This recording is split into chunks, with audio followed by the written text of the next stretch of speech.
everyone, it's Fitz with your daily delivery. Hope you're doing well. I'm wonderful. Had a wonderful Father's Day. We don't have kids, but the dogs bought me a card and a gift.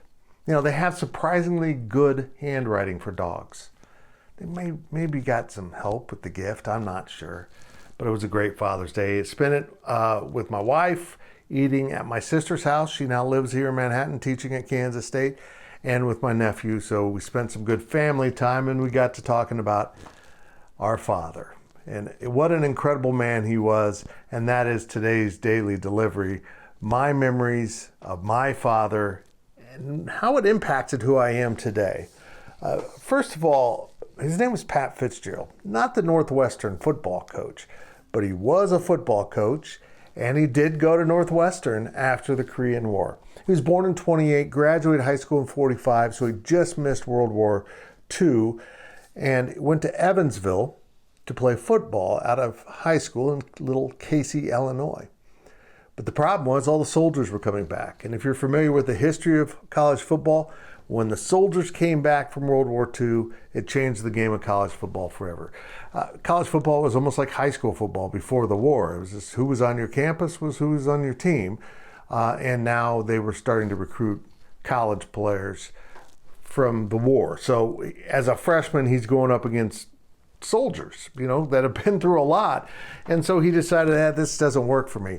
Ironically, we found a clipping, though, from his freshman season when they played a football game at Evansville I think it was Kansas State Teachers College, Emporia State, small world. So he spent 1 year at Evansville, went to the Army after that, to the Korean War, came back, used a GI Bill to go to Northwestern, and became a high school football coach and a teacher. And I got to tell you, Pat Fitzgerald knew football so well it was alarming. He taught me so much just from watching film with him. He did a lot of scouting, even after he'd given up high school coaching and gotten into insurance, which was kind of the family business, and built us a great life. Born in West Palm Beach, moved to Columbia, Missouri, ended up in Salina. And he helped out the Salina Central football coaching staff scouting.